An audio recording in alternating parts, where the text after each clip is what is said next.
Comics, especially superhero comics, have been part of American culture since the Great Depression.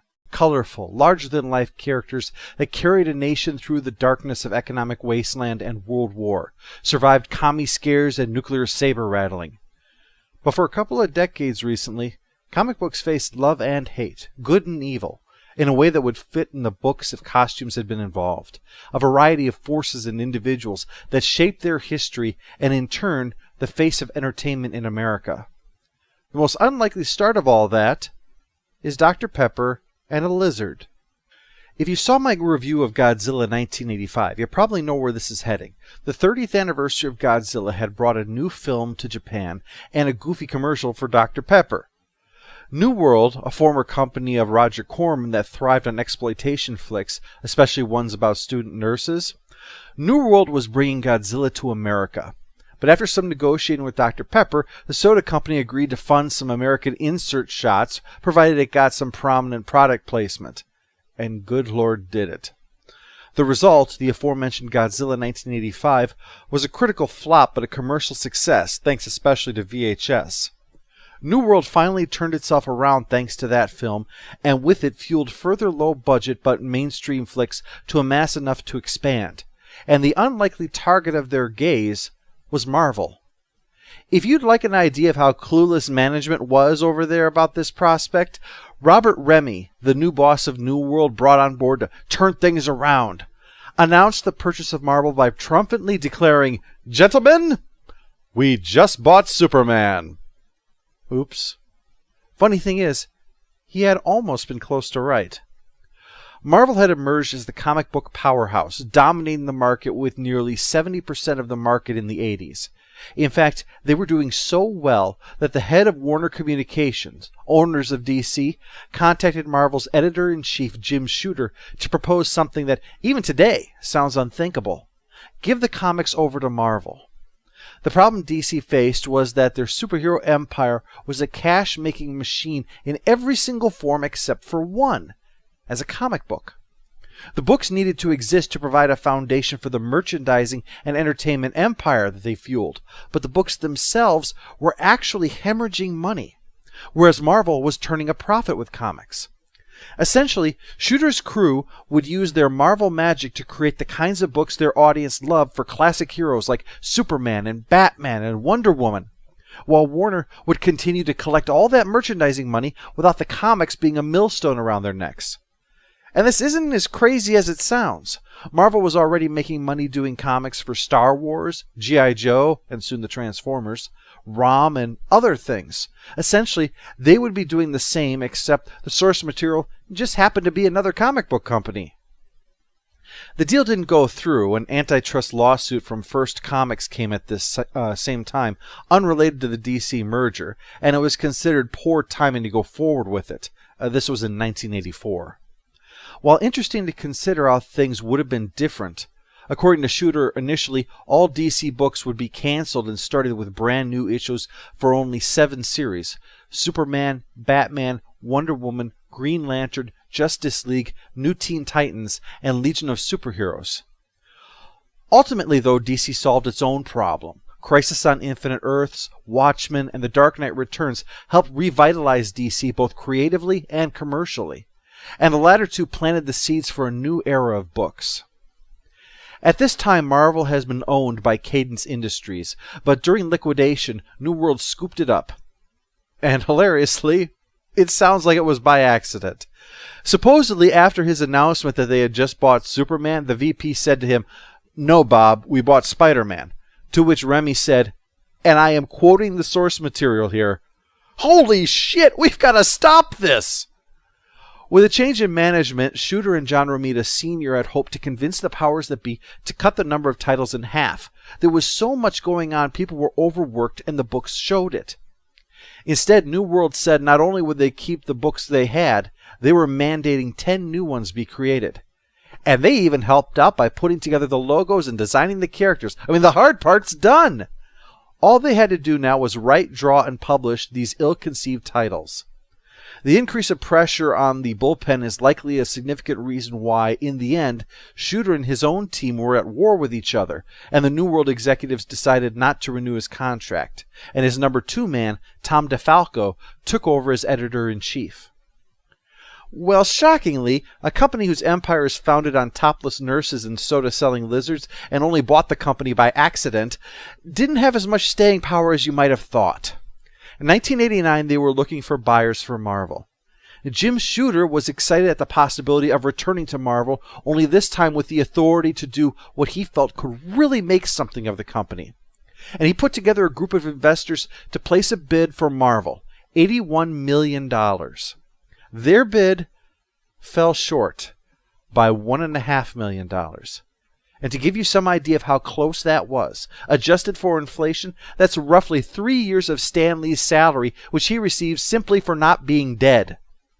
Marvel was purchased by McAndrews and Forbes, a diversified holding company owned by Ron Perelman, a.k.a. The Wizard. This time, things changed substantially. Jim Shooter was naturally disappointed. His dream of running his own comic book company had been shattered. After this, he tried purchasing Harvey Comics, but that didn't work out either. Then he received a call from Steve Masarski. He had purchased the rights for a live-action Marvel children's show for a mere $25,000. It was a bizarre deal. The new owners of the company clearly had no idea what the value of such a property was, and the guy they sold it to had no actual experience as a television producer. Masarski was a lawyer who had been in the music business. Shooter was naturally reluctant, but after a while, Masarski convinced him to work on developing the series and wrote a script for it. He and Masarski then shopped around to get money to fund it. $1 million from MCA Universal, $2.5 million from Radio City. Suddenly, the Marvel people realized that they had vastly undervalued what this was worth. So when Masarski failed to get the show created before his option ran out, they refused to renew and instead tried to sell it themselves. Except they had shot themselves in the foot. Radio City wanted Shooter's script, which although it contained Marvel characters, Marvel didn't actually own it. Shooter never signed over the rights to that script, and not feeling kindly disposed towards the company that fired him or the guys who outbid him for it, well, he wasn't inclined to let them just have it. And Radio City wasn't interested in Marvel finding someone else to write it, so the whole thing collapsed. While Shooter and Masarski had been shopping around the program, they discussed Shooter's wish to run a comic book company. So eventually the two decided to start their own together, Voyager Communications, whose comics would be called Valiant.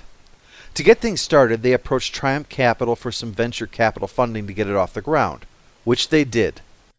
Valiant was going to get its slice of the superhero pie, but not just yet. First, they needed to solidify themselves with some surefire deals.